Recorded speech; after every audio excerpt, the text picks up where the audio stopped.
Hello student, today we will do some more questions on the linear programming. So let's start.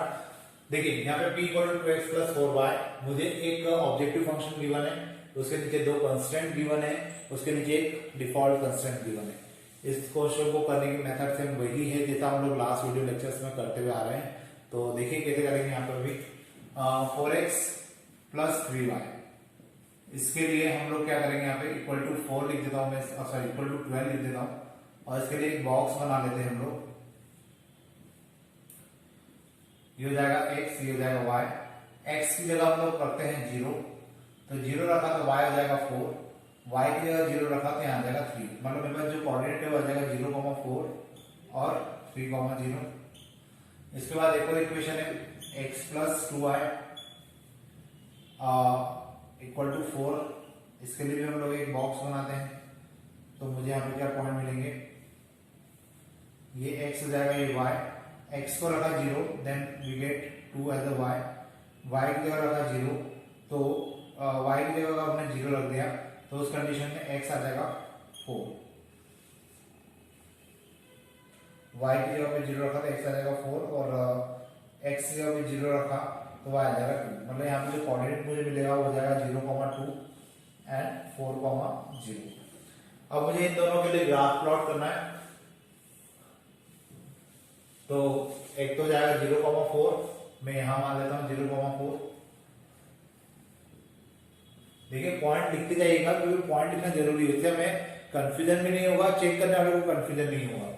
Then 3,0 हम लोग यहां consider कर लेते हैं। उसके बाद 0,2 यहां क्या आ जाएगा 0,2 और उसके बाद 4,0 यहां आ जाएगा। अब 0,2 और 4, इसको हम लोग मिला देते हैं क्योंकि लाइन कुछ ऐसे जा रही है, और इसकी इक्वेशन भी लिख देते हैं ताकि कंफ्यूजन ना हो। x plus 2y equal to 4 और एक और लाइन है 0,4 से लेकर 3,0 तक, मतलब ये लाइन कुछ ऐसे पास होगी और इस लाइन की इक्वेशन भी हम लोग लिख देते हैं 4x plus 3y equal to 12। अब ये जो दो लाइन है मेरे पास, मैं अगर इनको मतलब इनके लिए पता करूं कि किस साइड में क्या एरिया शेडेड होगा, तो देखिए क्या करना पड़ेगा मुझे। 4x प्लस 3y, हम लोग यहाँ पे x और y की जगह पे क्या रखेंगे 0, 0, then 4 into 0 plus 3 into 0, 0, 12। Condition क्या है यहाँ पे, ट्रू है।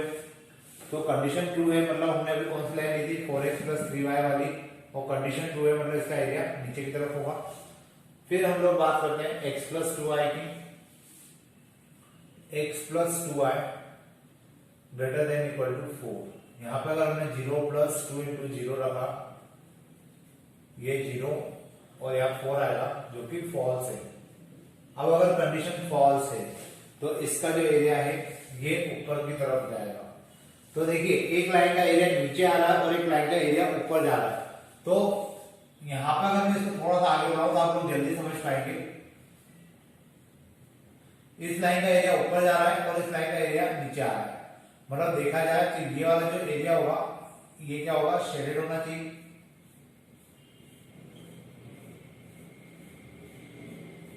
और ये वाला एरिया शेडेड होगा तो मुझे इस पॉइंट को निकालना पड़ेगा। ठीक है, तो इस पॉइंट को निकालने के लिए हम लोग क्या करेंगे, इन्हीं दो इक्वेशन को आपस में सॉल्व करेंगे। तो यहाँ पे मैं लिख देता हूँ x plus 2y equal to 4, 4x plus 3y equal to 12। मैं इस इक्वेशन में 4 का मल्टीप्लाई कर देता हूँ, then we get 4x plus 8y equal to 16 और यहाँ आ जाएगा 4x plus 3y equal to 12। दोनों को माइनस कर लेते हैं, ये कैंसिल हो जाएगा, ये हो जाएगा 5y और ये हो जाएगा 4, मतलब y इक्वल टू आ जाएगा 4/5। अब y की वैल्यू हम लोग फर्स्ट इक्वेशन में रखते हैं,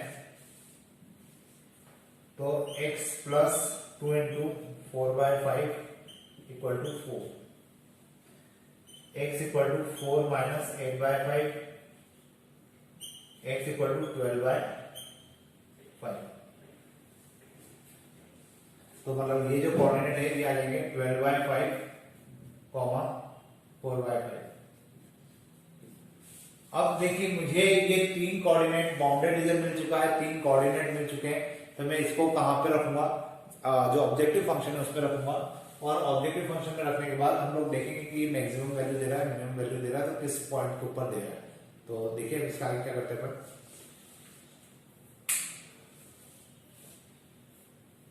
यहाँ पर मुझे मिनिमाइज करना है इक्वेशन को, ऑब्जेक्टिव फंक्शन को मुझे मिनिमाइज करना है।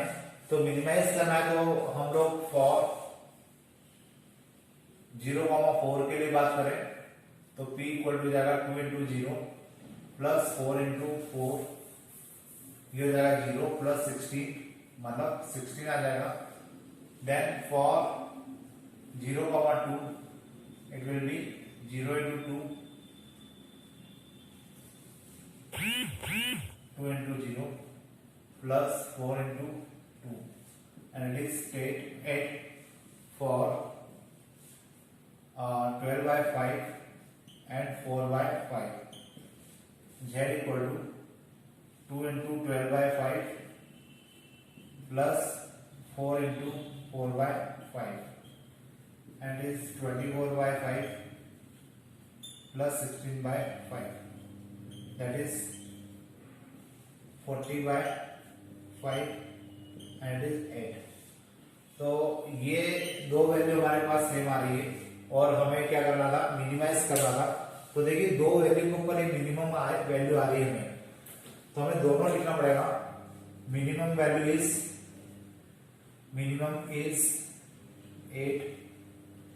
8 पॉइंट्स।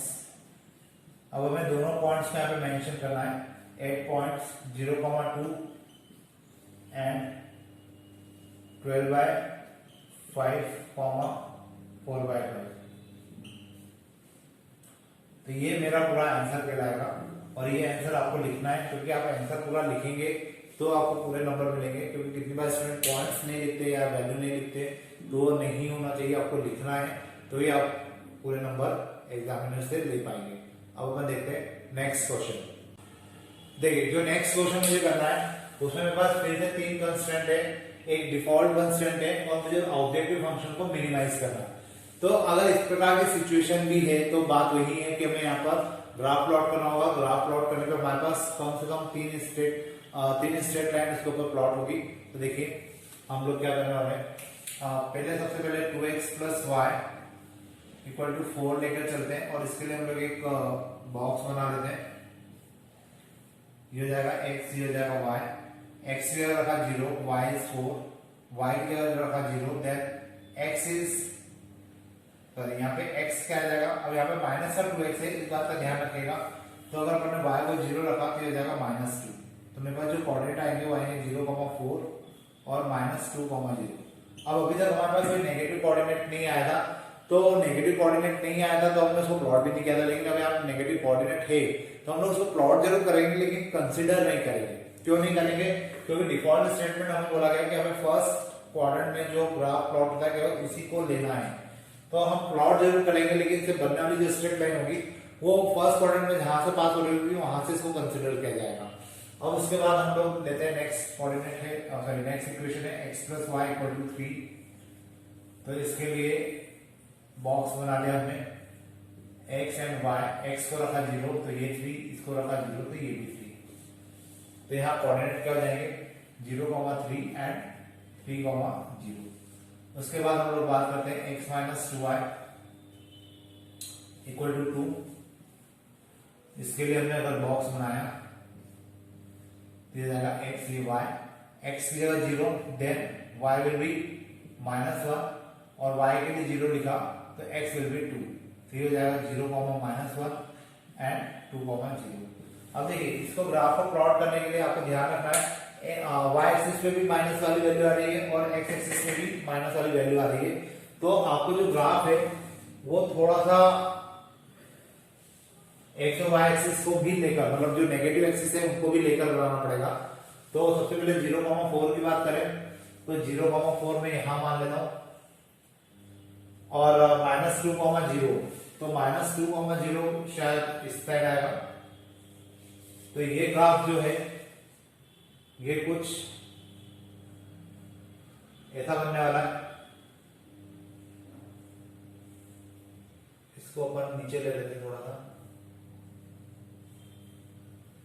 उसके बाद इस लाइन की इक्वेशन भी लिख देते हैं, -2x + y = 4।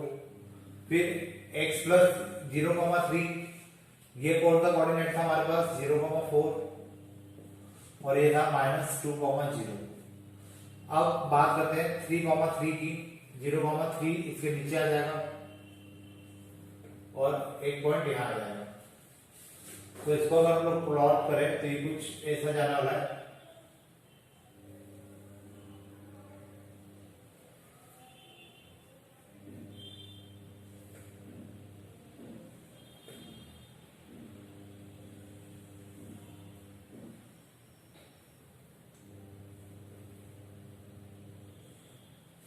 ये कुछ ऐसे पास होने वाला है।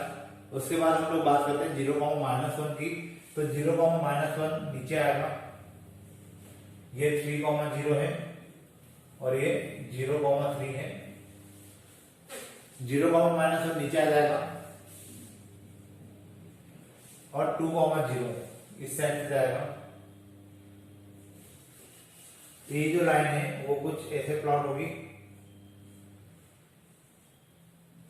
ये लाइन इक्वेशन में जाएगी x - 2y = 2। ये लाइन इक्वेशन में आएगी x + y = 3। अब देखिए ग्राफ थोड़ा सा अजीब जरूर लग रहा है, लेकिन अब हमें इसी के ऊपर काम करना है।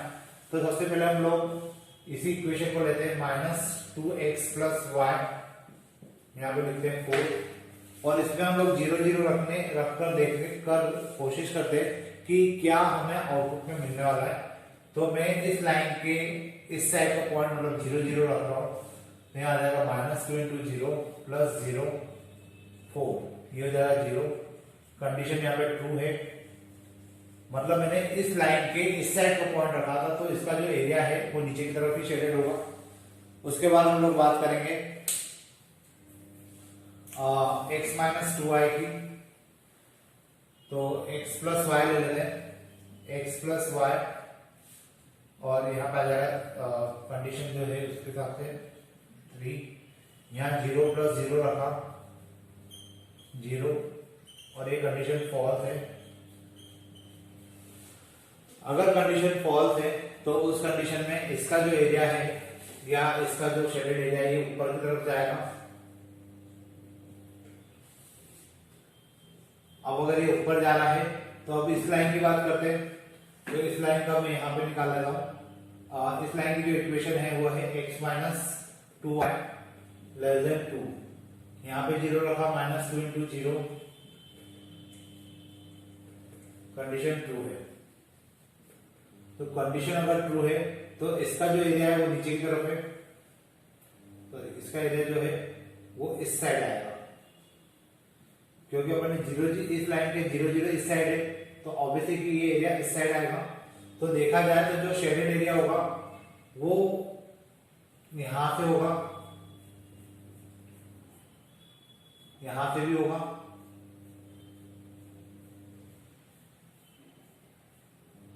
ये पॉइंट भी कंसीडर हुआ, और ये एरिया कुछ इस प्रकार का शेडेड होगा। मतलब ये पूरा शेडेड एरिया हमारा फॉर्म होने वाला है। तो ये जो शेडेड एरिया बन रहा है ये अनबाउंडेड रीजन है, और अनबाउंडेड रीजन है तो उस कंडीशन में हम लोग यहाँ पे क्या करेंगे कि ये जितने भी पॉइंट निकले हैं इन सारे पॉइंट को 1, 2 और 3 पॉइंट, इन 3 पॉइंट को हम लोग तीनों इक्वेशन में रख के देखेंगे कि क्या ये तीनों कंस्ट्रेंट को सेटिस्फाई कर रहे हैं। अगर ये तीनों कंस्ट्रेंट को सेटिस्फाई कर रहे होंगे तो हम लोग इसका बाउंडेड एरिया के थ्रू हम लोग जेड निकालने की कोशिश करेंगे। अगर ये तीनों पॉइंट कंस्ट्रेंट को ही सेटिस्फाई नहीं कर रहे होंगे तो फिर हम लोग जेड भी नहीं निकाल पाएंगे। तो देखिए अब यहाँ पर मैं ये सब मिटा देता हूँ क्योंकि अब इसकी जरूरत नहीं है।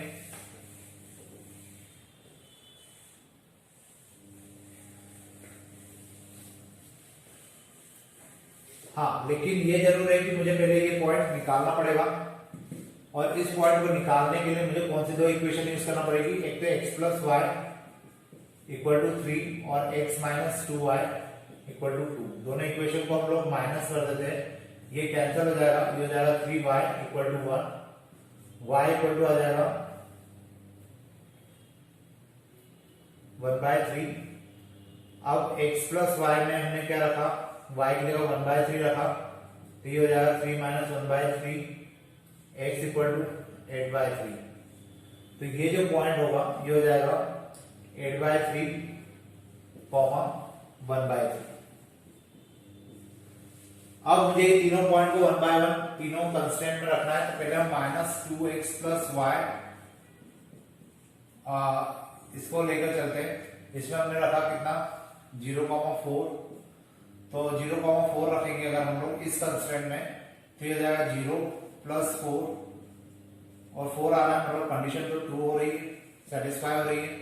फिर हम लोग 0,4 के बाद 0,3 लेकर चलते हैं और इसी कंस्टेंट में रखते हैं, तो ये हो जाएगा 0 प्लस 3, कंडीशन अभी भी ट्रू है।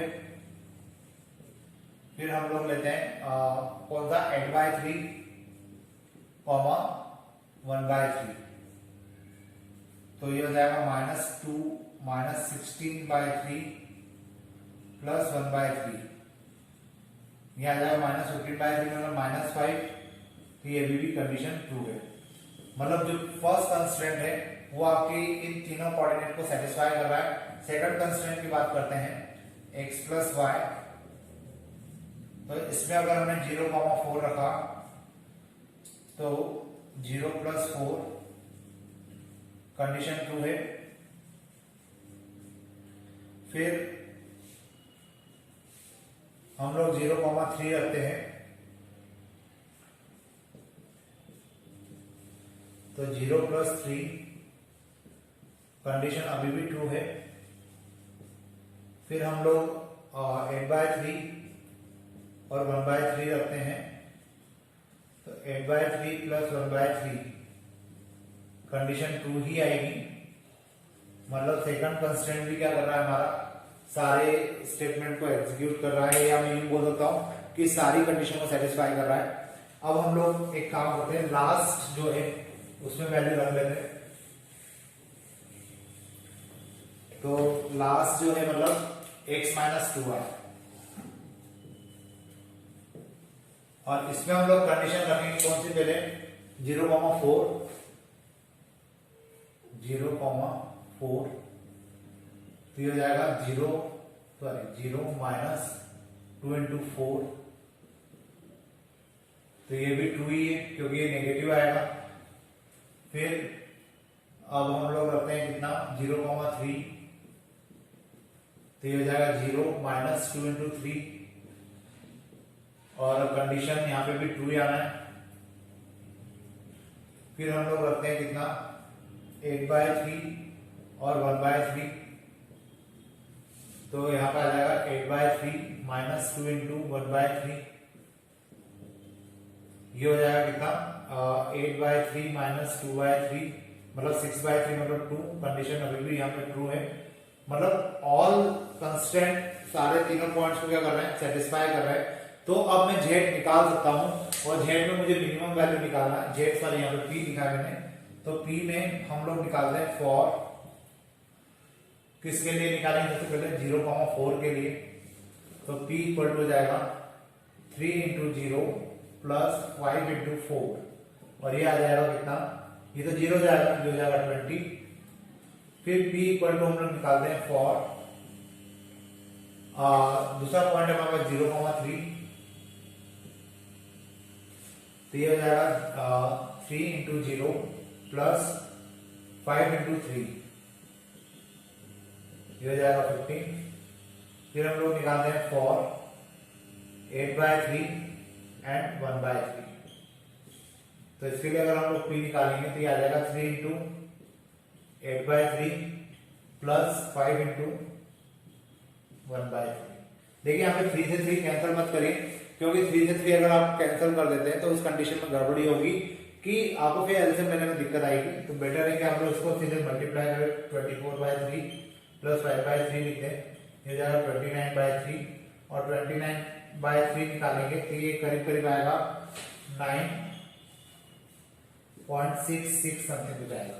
तो देखा जाए तो जो मिनिमम वैल्यू आ रही है 9.66 आ रही है, तो हमें यहाँ पे जैसे भी मिनिमम निकालना था, तो मिनिमम वैल्यू जो हो जाएगी, मिनिमम वैल्यू इज 9.66 और ये आ रहा है 8/3, 1/3 पर।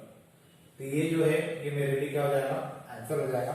और इस प्रकार का आपका क्वेश्चन और ये एक्सरसाइज यहाँ पे फिनिश हो जाती है। अब जब नेक्स्ट एक्सरसाइज हम लोग पढ़ेंगे उसमें हम लोग वर्ड प्रॉब्लम की बात करेंगे। Today we will start the next exercise of linear programming. In this exercise, we have to find the maximum or minimum value of the objective function. ये जो एक्सरसाइज है, ये एक्सरसाइज सेम वैसी ही exercise है जैसे हमने लास्ट एक्सरसाइज की थी या लास्ट वीडियो लेक्चर्स में हमने देखा था। लेकिन आज की एक्सरसाइज में कुछ नया जो है वो केवल ये है कि इस बार आपको वर्ड प्रॉब्लम दी जाएगी। लास्ट टाइम तक हमें या लास्ट एक्सरसाइज तक हमें डायरेक्ट कंस्ट्रेंट दिए जाते थे, लेकिन अब हमें वर्ड प्रॉब्लम दी जाएगी और उसी वर्ड प्रॉब्लम के बेसिस पर हमें पहले कंस्ट्रेंट बनाना होंगे। कंस्ट्रेंट बनाने के बाद हम लोग उसी क्वेश्चन को उसी प्रकार से करेंगे जैसे हम लोगों ने पहले किया था। तो अपन स्टार्ट करते हैं। देखिए क्वेश्चन आपको यहाँ पे दिख रहा है, आप इस क्वेश्चन को पढ़िए और उस बेसिस में मैं आपको बताता हूँ कि हम लोग किस प्रकार से कंस्ट्रेंट को बना पाएंगे। तो यहाँ लिखा है a company manufactures 2 types of telephone A and B.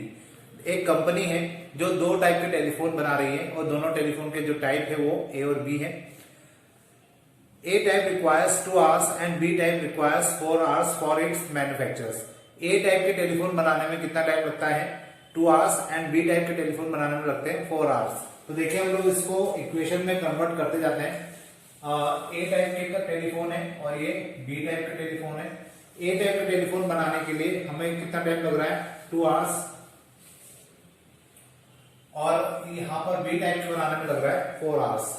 The company has at most 800 works hours per day. उस कंपनी का टोटल कितने आवर्स अवेलेबल है, 800 आवर्स अवेलेबल है पर डे के हिसाब से। Then the packing department can pack 300 telephone sets per day. Telephone department 300 telephone per day क्या कर सकता है, पैक कर सकता है। मतलब ये हो गया पैकिंग और ये हो गया hours. Then the packing department can pack 300 telephone sets per day. If the selling price of A type is 300 rupees, next हमें दिया हुआ है selling price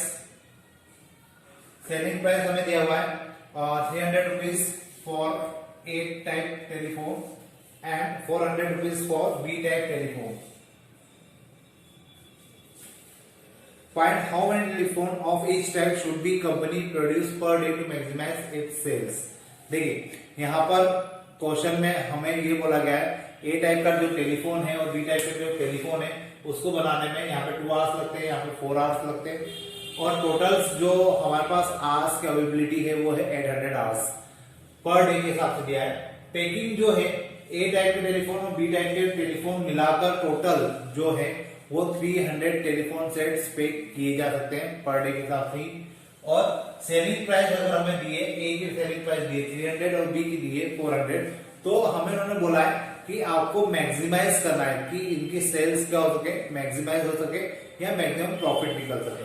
तो हम लोग मान लेते हैं कि ए टाइप के टेलीफोन हम लोग एक्स क्वांटिटी में बना रहे हैं और बी टाइप के जो टेलीफोन है उनकी क्वांटिटी वाई है जो हम लोग प्रोड्यूस कर रहे हैं। तो उस कंडीशन में अगर हम एक्स टेलीफोन बनाते हैं और पर टेलीफोन बनाने के लिए जो टाइम लगता है वो 2 आवर्स है, तो टोटल टाइम जो लगेगा ए टाइप के टेलीफोन बनाने में वो 2x होगा।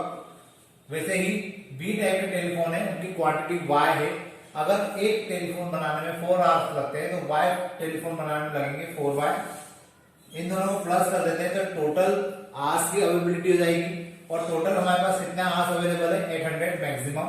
मतलब इनकी क्वांटिटी जो है, ये जो इनका समेशन है या मैं यूं बोलूं कि इन दोनों का जो प्लस है वो कितना आना चाहिए, 800 या 800 से कम आना चाहिए, क्योंकि हमारे पास जो आवर्स की अवेलेबिलिटी है वो कितनी है, मैक्सिमम 800 है।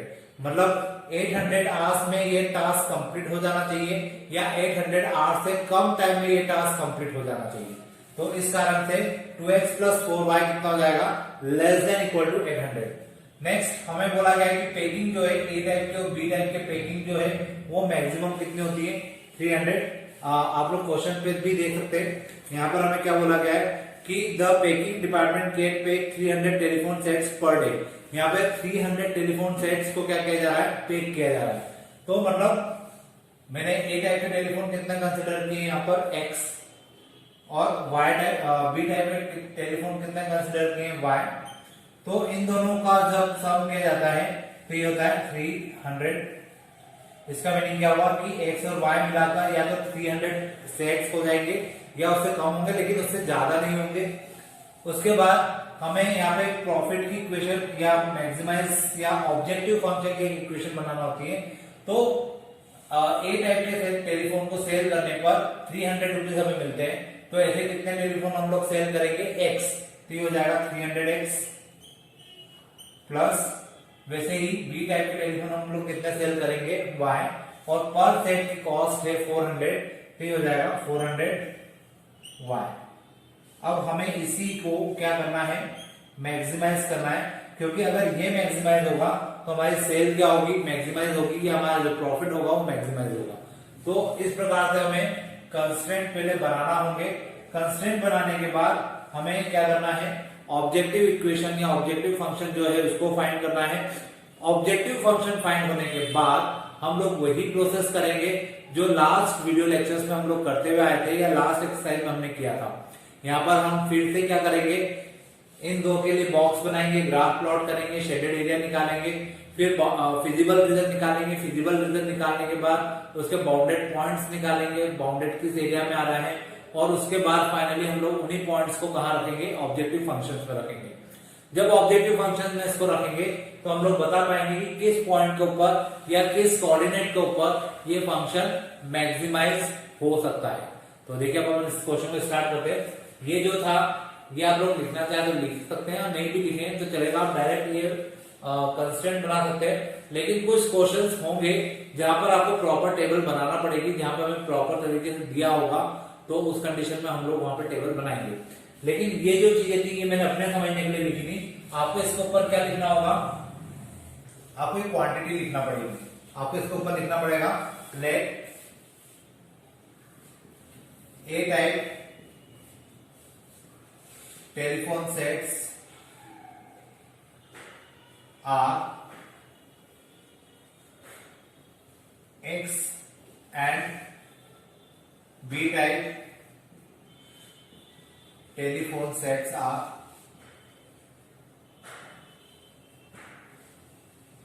Y। यहां पे आप लोग ऊपर लिख सकते हैं quantity of A type telephone sets are X and quantity of B type telephone sets are Y। तो यहाँ पे हम लोग पहले ये एक्सप्लेन कर देंगे कि X क्या है, Y क्या है, उसके बेसिस पर हम लोग क्या बना पाएंगे, ये कंस्ट्रेंट बना पाएंगे। और जब ये एक बार कंस्ट्रेंट बन जाएंगे तो आप लोग इसमें क्या कर पाएंगे, क्वेश्चंस में इन क्वेश्चंस को आप लोग सॉल्व कर पाएंगे। तो देखिए मैं जैसा भी मैंने एक कंस्ट्रेंट बना लिया है, ये स्टेटमेंट आपने लिख दिया। अब इसके बाद हम लोग इसके लिए ग्राफ प्लॉट करते हैं। तो ग्राफ प्लॉट करेंगे तो 2x + 4y है, और यहाँ पर है लेस देन इक्वल टू 800। तो इसके लिए अगर मैंने ग्राफ प्लॉट किया तो यहाँ पे बॉक्स आ जाएगा, ये हो जाएगा x और ये हो जाएगा y। x की जगह 0 रखा तो y हो जाएगा कितना, 200, और y की जगह अगर 0 रखा तो ये हो जाएगा 400। तो मतलब यहाँ जो कोऑर्डिनेट हो जाएंगे 0, 200 और 400, 0। तो इस प्रकार से मुझे कोऑर्डिनेट मिल जाएंगे। फिर सेकंड इक्वेशन है x + y less than equal to 300। इसके लिए भी हम लोग बॉक्स बना लेते हैं। ये हो जाएगा x, ये हो जाएगा y। x के लिए हम लोग लिखेंगे 0, देन y इज 300, और y के लिए अगर हमने लिखा 0 तो x हो जाएगा 300। तो उस कंडीशन में हमारे जो कोऑर्डिनेट होंगे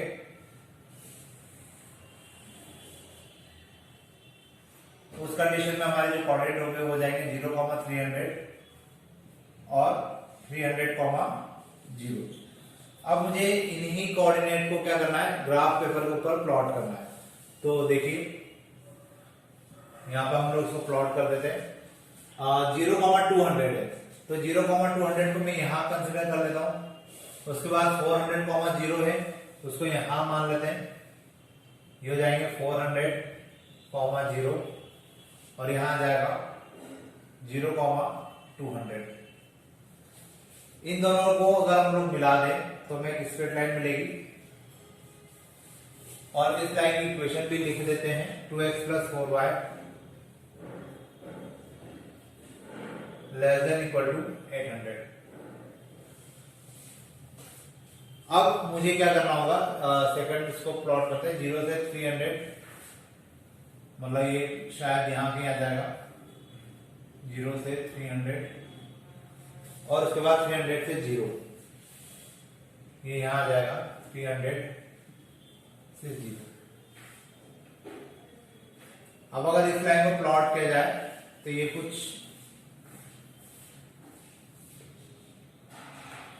इस प्रकार से प्लॉट होगा। अब यहां पर हम लोग ये देखेंगे, इस लाइन की इक्वेशन भी लिख देते हैं x + y < 300। अब मुझे क्या करना होगा, यहाँ पे कोऑर्डिनेट पता करना होंगे कि कौन सा एरिया शेडेड है और कौन सा एरिया शेडेड नहीं है। उसके लिए हम लोग क्या करेंगे, 2x + 4y यहां लिखेंगे 800 और 2x की जगह लिखेंगे 0 + 4 इंटू अगेन 0, ये हो जाएगा 800। यहाँ पे आ जाएगा 0 < 800, मतलब जो कंडीशन है वो क्या है, यहाँ पे ट्रू है। और अगर कंडीशन ट्रू है तो उस कंडीशन में यहाँ पर एरिया जो होगा वो नीचे की तरफ प्लॉट होगा। अगेन हम लोग अब बात करेंगे इसकी x + y < 300 की। यहां पे भी हम लोगों ने रखा 0 + 0 300। यहां पे भी कंडीशन ट्रू है और अगर कंडीशन ट्रू है तो एज यूजुअल इसका जो एरिया होगा वो भी नीचे की तरफ होगा। दोनों का जो कॉमन एरिया होगा वो हो जाएगा ये वाला,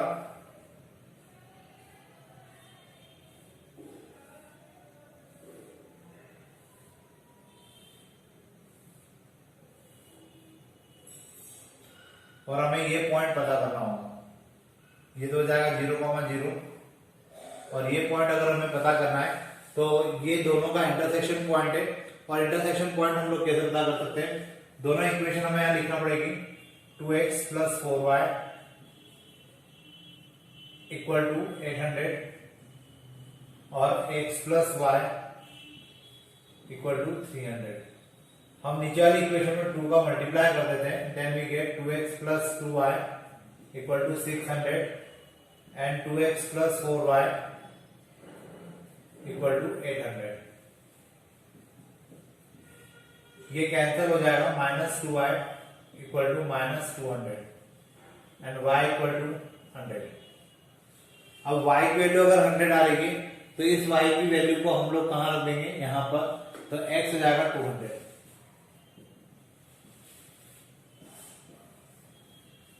तो हमें x और y के कोऑर्डिनेट मिल जाएंगे और वो हो जाएंगे 200, 100। तो इस प्रकार से हमें ये कोऑर्डिनेट मिल चुका है।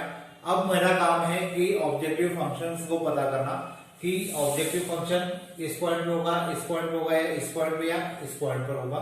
तो ये पता करने के लिए हम लोग क्या करेंगे, ऑब्जेक्टिव फंक्शन जो हमने बना रखा था, इस ऑब्जेक्टिव फंक्शन में इन 4 कोऑर्डिनेट को 1 बाय 1 रखेंगे और जैसे ही हम लोग इस पॉइंट के ऊपर या इस ऑब्जेक्टिव फंक्शन के ऊपर इन पॉइंट्स को 1 बाय 1 रखते हैं तो हमें क्या मिल जाएगा, यहाँ पर हमें पता चल जाएगा कि किस प्रकार से हमें इसको किस पॉइंट के ऊपर, पर्टिकुलर पॉइंट के ऊपर जो प्रॉफिट है वो मैक्सिमम हो सकता है या हम लोग मैक्सिमम प्रॉफिट निकाल सकते हैं।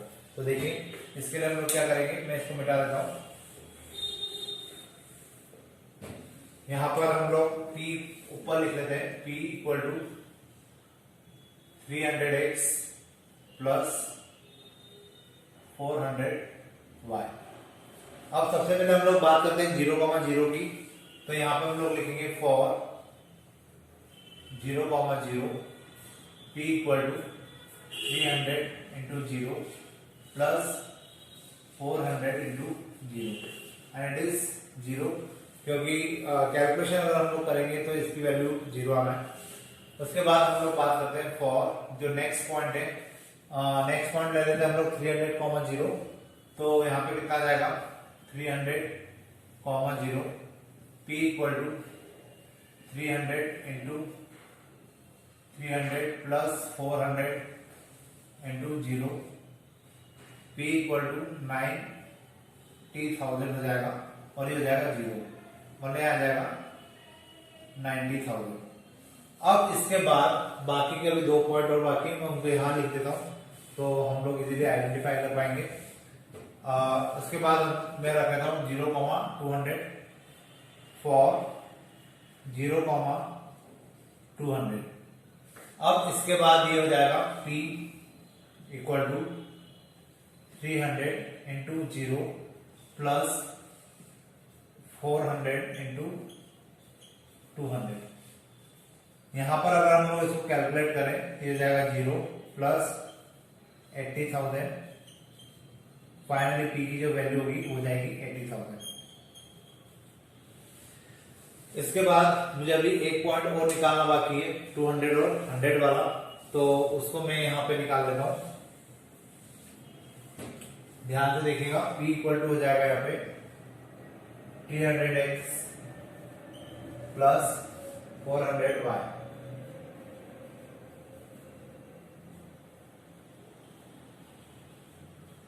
x की जगह हम लोग क्या रखेंगे यहाँ पर 200 प्लस 400 इंटू y की जगह आ जाएगा 100। देन p इक्वल टू ये हो जाएगा 60,000 प्लस 40,000, दैट इज 1 लाख। अब ये 4 पॉइंट हमने निकाले, एक तो 0 निकाला, एक 90,000 निकाला, एक 80,000 निकाला और एक 1 लाख। तो आप इन 4 पॉइंट को देखकर आइडेंटिफाई कर सकते हैं कि जो मैक्सिमम वैल्यू है वो किस पॉइंट पर आ रही है और कितनी आ रही है। तो मुझे देख के समझ में आ रहा है कि इस पॉइंट के ऊपर जो फंक्शन है वो मैक्सिमम होता है, या जो प्रॉफिट होगा या जो सेल होगी वो मैक्सिमम होगी, तो वो होगी 200,100 पर, और कितनी सेल होगी तो 1 लाख होगी। तो देखिए इसके लिए हम लोग जब आंसर लिखेंगे तो ये मैं मिटा देता हूं, इसकी जरूरत नहीं है। आपको इसका जब आंसर लिखना है तो आपको इस प्रकार से मेंशन करना होगा, मैक्सिमम सेल